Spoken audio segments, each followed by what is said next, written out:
ഈ അടുത്ത് നമ്മുടെ ഒരു മലയാള സിനിമയിലും വന്നിട്ടുണ്ടായിരുന്നു, ഗഗനചാരി എന്ന് പറയുന്ന സിനിമ കണ്ടില്ല ഞാൻ. അവളും അവനും തമ്മിൽ കാണാതിരിക്കുന്ന ഒരു അവസരത്തിൽ അവൻ ഇടയ്ക്കിടയ്ക്ക് മെസ്സേജ് അയക്കുന്നു. അപ്പം അവൻ പറയുന്നത് എന്താണെന്ന് വെച്ചാൽ, 1 വർഷമായി അവൾ പോയിട്ട് എൻ്റെ മെസ്സേജിനൊന്നും റിപ്ലൈ ഒന്നും തരുന്നില്ല, അവൾ തേച്ചതാണെന്നുള്ള അർത്ഥത്തിലാണ്. അവൾ അവിടെ ഇരുന്ന് ഇതെടുത്ത് നോക്കുന്നത്, മിനിറ്റിന് എന്തിനാ എനിക്ക് മെസ്സേജ് അയക്കണേ.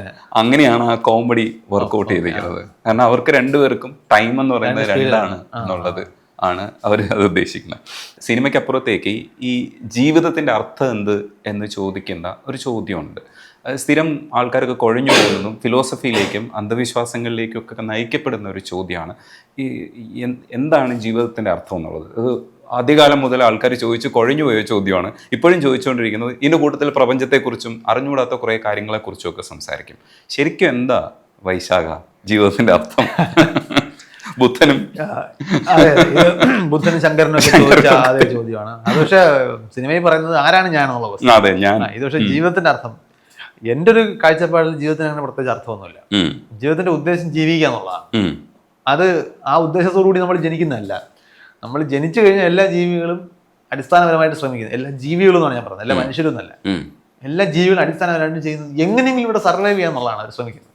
അതിനുവേണ്ടി കാണിക്കുന്ന പരാക്രമങ്ങളാണ് ബാക്കി ഈ ലൈഫിൽ നടക്കുന്ന സംഭവങ്ങളെല്ലാം. നമ്മളാലും അത് തന്നെയാണ്. ഇപ്പം നമ്മൾ താങ്കൾ എന്തിനാണ് ഇങ്ങനെ ഇന്റർവ്യൂ ചെയ്യാൻ നിൽക്കുന്നത്, ഞാൻ എന്തിനാണ് സയൻസ് പോപ്പുലറൈസ് ചെയ്യുകയോ സയൻസ് പഠിപ്പിക്കുകയോ. നമ്മളിത് പല മാർഗങ്ങളാണ് നമ്മുടെ ജീവിതത്തിലെ ചില നീഡുകൾ. ഇപ്പോൾ ഈ ഹയറാർക്കി ഓഫ് നീഡ്സ് എന്ന് പറയുന്ന ഐഡിയ ഉണ്ടല്ലോ, വളരെ പ്രാഥമികമായിട്ടുള്ള ഫിസിക്കൽ നീഡ് നമുക്കുണ്ട്. നമ്മുടെ ബോഡി നിലനിർത്താനുള്ള എസെൻഷ്യൽ കാര്യങ്ങൾ നമുക്ക് വേണം. നമുക്ക് ഫുഡ് വേണം, വെള്ളം വേണം, ഓക്സിജൻ വേണം, ഇങ്ങനെയുള്ള കാര്യങ്ങൾ ഫിസിക്കൽ നീഡുണ്ട്. നെക്സ്റ്റ് ലെവൽ എന്ന് പറഞ്ഞാൽ നമുക്ക് ഒരാളിൻ്റെ നീഡ് തന്നെ വരും, നമ്മുടെ ജെനറ്റിക് നീഡാണ്. നമ്മുടെ ജനിതകം മുമ്പോട്ട് പോകണം, അതിന് നമുക്ക് കുട്ടികൾ ഉണ്ടാവണം, ഓഫ് സ്പ്രിങ്സ് ഉണ്ടാകണം, അതിന് നമുക്ക് ഇണകൾ ഉണ്ടാവണം. നമ്മൾ സെക്ഷലി റീപ്രൊഡ്യൂസിങ് ആണ്, നമുക്ക് ഇണകൾ ഉണ്ടാകണം, ഇണകൾ നല്ലതാവണം. നല്ലത് ഇൻ ദ സെൻസ് ഇൻവെർട്ടർ കോമിക്കകത്ത് പറയണം, ജനറ്റിക്കലി ഫിറ്റ് എന്ന് നമ്മൾ കരുതുന്ന രീതിയിലുള്ള ഇണകൾ നമുക്ക് കിട്ടണം. അപ്പോൾ അവർക്ക് നമ്മളെ അട്രാക്റ്റീവായിട്ട് തോന്നണം. അതിന് നമുക്ക് സോഷ്യൽ സ്റ്റാറ്റസോ അങ്ങനെ എന്തും നമ്മൾ ഉണ്ടാക്കിയെടുക്കാം. ഇതിനു വേണ്ടിയാണ് നമ്മൾ പറയുന്നത്. നമ്മുടെ സംഗതി ബേസ് ഐഡിയ ഒന്നാണ്, ആസ് എ ലിവിങ് ഓർഗാനിസം നമുക്ക് സർവൈവ് ചെയ്യണം, നമ്മുടെ ജെനറ്റിക്സ് മുമ്പോട്ട് പോകണം. ഇതിന് വേണ്ടിയിട്ട് നമ്മൾ പലതും ചെയ്യും. അപ്പം അത് ഈ ശ്രമത്തിനിടയിൽ, അതായത് ഇൻബോൺ ആയിട്ടൊരു അർത്ഥം ജീവിതത്തിനുണ്ടെന്ന് ഞാൻ കരുതുന്നില്ല, നമുക്ക് ഉണ്ടാക്കാം. ഇപ്പം ഞാൻ തീരുമാനിക്കുന്നത് എൻ്റെ ജീവിതത്തിൻ്റെ അർത്ഥം എങ്ങനെയാണ് ഞാൻ ഡിഫൈൻ ചെയ്യണം. ഞാൻ എന്നെ കൊണ്ട് 10 പേർക്ക് ഗുണമുണ്ടായാൽ എൻ്റെ ജീവിതം സാർത്ഥകം, അതാണല്ലോ വാക്ക്, സാർത്ഥകം, അർത്ഥമുള്ളതായി എന്ന് ഞാൻ ഡിഫൈൻ ചെയ്താൽ ഞാൻ 10 പേർക്ക് ഗുണം ചെയ്യുമ്പോൾ മറ്റേ ടാർഗറ്റ് അച്ചീവ്ഡ് എന്ന് പറയാം. വേറെ ആൾ പറയാണ് 10 പേർക്ക് പണി കൊടുക്കണം എന്നാലാണ് എൻ്റെ ജീവിതം സാർത്ഥകം, ടാർഗറ്റ് അച്ചീവ്ഡ്. സീരിയൽ കില്ലേഴ്സ് ചിലപ്പോൾ കഴിക്കുന്ന 100 പേരെ കൊന്നു കഴിഞ്ഞാൽ ചിലപ്പം, അപ്പോൾ അവർ ഡിഫൈൻ ചെയ്യുന്ന അർത്ഥമാണ്. അല്ലാതെ എല്ലാവരുടെയും കൂടെ ജീവിതത്തിൻ്റെ അർത്ഥം കണ്ടുപിടിക്കാൻ ഒരാൾക്ക് പറ്റുമെന്നോ അങ്ങനെ ആർക്കെങ്കിലും ആവശ്യമുണ്ടെന്നോ എനിക്ക് തോന്നുന്നില്ല. പിന്നെ ഒരു ഇങ്ങനെ ഇരുന്ന് വെറുതെ ഞാൻ ചിന്തിച്ചാൽ അന്തമില്ല, ചിന്തിച്ചില്ലെങ്കിൽ ഒരു കുന്തമില്ല എന്ന് പറഞ്ഞ പോലെ ഈ ഇരുന്ന് ചിന്തിച്ചു കഴിയുമ്പോൾ നമുക്ക് എവിടെയെങ്കിലും ഒരു ക്ലോഷർ കിട്ടാൻ വേണ്ടി ഇതാണ് ജീവിതത്തിന്റെ അർത്ഥം എന്ന ഒരു തിരിച്ചറിവിലേക്ക് ചില ആളുകൾ എത്തിയേക്കാം. പക്ഷെ അത് മറ്റൊരാൾക്ക് എത്തുന്ന വേറൊരു തിരിച്ചറിവിൽ എത്തിക്കഴിഞ്ഞാൽ അതും അതുപോലെ തന്നെ എല്ലാം ഒരുപോലെ വാലിഡ് ആയിട്ടുള്ള തിരിച്ചറിവുകൾ തന്നെ ആയിരിക്കുന്നത്. അപ്പം എൻ്റെ പേഴ്സണൽ ആൻസർ എന്ന് പറഞ്ഞാൽ I don't think there is an inborn meaning for anybody's life. നമുക്ക് ഉണ്ടാക്കാം, നമുക്കൊരു ജീവിതത്തിൻ്റെ അർത്ഥം നമുക്ക് ഡിഫൈൻ ചെയ്ത് അത് നേടിയോ ഇല്ലയോ എന്നൊക്കെ തീരുമാനിക്കുകയോ ചർച്ച ചെയ്യുകയോ ചെയ്യാം. അതിനപ്പുറത്തേക്ക് ബാക്കി എല്ലാ ജീവികളും ജീവിക്കുന്ന പോലെ നമുക്കൊക്കെ ഇങ്ങനെ നിന്ന് പോകണം, അതാണ് നമ്മുടെ ആവശ്യം. പക്ഷെ അതേപോലെ തന്നെയാണ് ഈ ശരിയും തെറ്റും കണ്ടുപിടിക്കുന്നതിൻ്റെ ഭാഗമായിട്ട് ഇപ്പോൾ ഒരാൾ ആത്മീയ അന്വേഷകനായിട്ട് ഇറങ്ങി പുറപ്പെടുന്നു, മറ്റൊരാൾ ഒരു ലൗകിക ജീവിതം നയിക്കുന്നു. ഇതിൻ്റെ ശരിയും തെറ്റും വ്യക്തിപരമായി ഇത് പറയാമെങ്കിലും ജീവി എന്നുള്ള അടിസ്ഥാനത്തിൽ ഇപ്പോൾ സാപ്പിയൻസിനെ വെച്ച് നോക്കുകയാണെങ്കിൽ അങ്ങനെ ഒരു മനുഷ്യനെന്നുള്ള അർത്ഥത്തിൽ നമ്മൾ അവരോട് അഡ്വൈസ് ഏത് വഴി സ്വീകരിക്കാനായിരിക്കും അഡ്വൈസ് ചെയ്യേണ്ടത്? ബയോളജിയിൽ അങ്ങനെ ഒരു അഡ്വൈസിന് പ്രസക്തിയില്ല, പൊളിറ്റിക്സിലുണ്ട്. അല്ലെങ്കിൽ അത് കാരണം നമ്മൾ ഭരണക്രമങ്ങൾ ഉണ്ടാക്കി വെച്ചിട്ടുള്ളൂ. അപ്പോൾ നമ്മൾ ഡെമോക്രാറ്റിക് ആയിട്ടുള്ള സ്ഥലത്താണ് നിൽക്കുന്നത്. ഒരു മൊണാർക്ക് ഭരിക്കുന്ന സ്ഥലത്താണെങ്കിൽ ഈ അഡ്വൈസ് ആയിരിക്കത്തില്ല. അപ്പോൾ ഒരു ഡെമോക്രാറ്റിക് സൊസൈറ്റി നമുക്ക് വളരെ സിമ്പിളാണിത് ചെയ്യും, നിയമങ്ങളങ്ങ് അനുസരിച്ചാൽ മതി. കാരണം നമ്മൾ നോക്കുമ്പോൾ അടിസ്ഥാനപരമായിട്ട് നിയമം എന്താണ്? നിയമം ഒരു റെസ്ട്രിക്ഷനാണ്. നിങ്ങളിൽ നിന്നും മറ്റുള്ളവരെ സംരക്ഷിക്കാനാണ് നിയമം. നിങ്ങൾ തോന്നിയ ദിവസം കാണിച്ച് വേറൊരാൾക്ക് ബുദ്ധിമുട്ടുണ്ടാക്കരുത്, അതുകൊണ്ടല്ല മറ്റൊരാളുടെ മൂക്കിന് മുമ്പിൽ നിങ്ങളുടെ സ്വാതന്ത്ര്യം അവസാനിക്കും എന്ന് പറയാൻ. അപ്പോൾ ഈ നിയമം പാലിച്ചു പോവുക എന്നുണ്ടെങ്കിൽ ഏതാണ്ട് ഉറപ്പാണ് നമ്മൾ മറ്റാർക്കും പണി ഉണ്ടാക്കില്ല, അവർ നമുക്കും ഉണ്ടാവില്ല. കാരണം അവർ നിയമം പാലിക്കുകയാണെന്നുണ്ടെങ്കിൽ ഇതാണ് നമ്മുടെ ഈ ഡെമോക്രാറ്റിക് നിയമവാഴ്ച, ലോ ഓഫ് ദ റൂൾ, അതുകൊണ്ട് നമ്മൾ ഉദ്ദേശിക്കുന്നത്. അപ്പം എൻ്റെ അഭിപ്രായത്തിൽ ബയോളജിക്കലായിട്ടുള്ള ഉപദേശത്തിനോട് പ്രസക്തിയില്ല. ബയോളജിക്കൽ ഉപദേശം കുഴപ്പം പിടിച്ച ഉപദേശങ്ങളായിരിക്കും.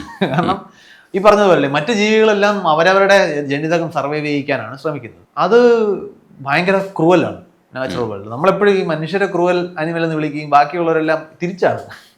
മനുഷ്യരാണ് എത്തിക്സിനെ കുറിച്ച് സംസാരിക്കുകയും മറ്റൊരാളുടെ എത്തിക്സ് വയലേഷനെ കുറിച്ച് വേവലാതിപ്പെടുകയും പൊതുവായ നിയമ സംവിധാനങ്ങൾ ഉണ്ടാകുന്നതിനെ കുറിച്ച് നിയമനിർമ്മാണ സഭകൾ ഉണ്ടാക്കി റെസ്ട്രിക്ഷൻസ് ഉണ്ടാക്കി കൊണ്ടുവരികയും നമ്മളിൽ നിന്നും മറ്റു ജീവികളെ സംരക്ഷിക്കാൻ വേണ്ടിയിട്ടുള്ള ബയോഡൈവേഴ്സിറ്റി പ്രിസർവേഷൻ ആയിട്ടുള്ള ആക്ടിവിറ്റി എല്ലാം നമ്മളാണ് ചെയ്യുന്നത്.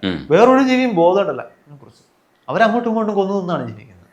അപ്പോൾ അതുകൊണ്ട് തന്നെ ബയോളജിയിലെ ഉപദേശം ഞാൻ കരുതുന്നത് നമുക്ക് ബാധകമല്ല. ബയോളജി എന്ത് തന്നെ പറഞ്ഞാലും ബയോളജി എന്താ പറയുന്നതെന്ന് അറിയേണ്ട ആവശ്യം എനിക്കുണ്ട്. അത് ഈ ലോകത്തെ മനസ്സിലാക്കാനാണ്. പക്ഷെ ഉപദേശത്തിന് ബയോളജി മാത്രം ഉപയോഗിക്കാൻ പറ്റില്ല. ബയോളജിയും കൂടെ പരിഗണിച്ചുകൊണ്ടുള്ള ഉപദേശങ്ങൾ, ഉദാഹരണത്തിന് ഒരു കാലില്ലാത്ത മനുഷ്യൻ, ബയോളജി പരിഗണിക്കണം. കാരണം അയാൾക്ക് 2 കാലുമുള്ള ആളുകൾക്ക് ചെയ്യാൻ കഴിയുന്ന പല കാര്യങ്ങളും ചെയ്യാൻ കഴിയില്ല. അപ്പോൾ അയാൾക്ക് ഒരു പക്ഷേ വീൽ ചെയർ കണ്ടെത്തേണ്ടി വരും. അയാൾക്ക് വേണ്ടി നമ്മൾ സ്റ്റെയറിന് പകരം റാമ്പ് കൂടി പണിയേണ്ടി വരും. അപ്പോൾ റാമ്പ് ഉണ്ടാകണമെന്നുള്ള നിർദ്ദേശം വരുന്നത് എന്തുകൊണ്ടാണ്? ഈ ആളിൻ്റെ ഈ പ്രത്യേകത മറ്റൊരു ചില തടസ്സങ്ങൾ സൃഷ്ടിക്കാൻ സാധ്യതയുണ്ട്. അത് നമ്മൾ ഇല്ലാതാക്കി കൊടുക്കുക. അതിന് അയാൾക്ക് തടസ്സം ഉണ്ടെന്ന് നമ്മൾ അംഗീകരിക്കണം. ഇല്ലെങ്കിൽ നമുക്കിത് ചെയ്യാൻ പറ്റില്ല. നമ്മൾ അങ്ങനെയാണ്, ഞാൻ അതാണ് ഉദ്ദേശിക്കുന്നത്. ബയോളജി ഒരു ഗൈഡിങ് പ്രിൻസിപ്പിൾ, ലോകത്തെ മനസ്സിലാക്കാനുള്ള ടൂൾ എന്ന നിലയിൽ സയൻസിനെ നമുക്ക് ഗൈഡിങ് പ്രിൻസിപ്പിൾസ് ആയിട്ട് ഉപയോഗിക്കാം. ഗൈഡിങ് പ്രിൻസിപ്പിൾസും ഗൈഡിങ് ഫാക്ട്സ്. ഈ ഫാക്ട്സിന്റെ അടിസ്ഥാനത്തിൽ എന്ത് തീരുമാനം എടുക്കണമെന്ന് തീരുമാനിക്കുന്നതിന് നമുക്ക് ചില പൊളിറ്റിക്കൽ കൺവിക്ഷൻസ് ആവശ്യമുണ്ട്.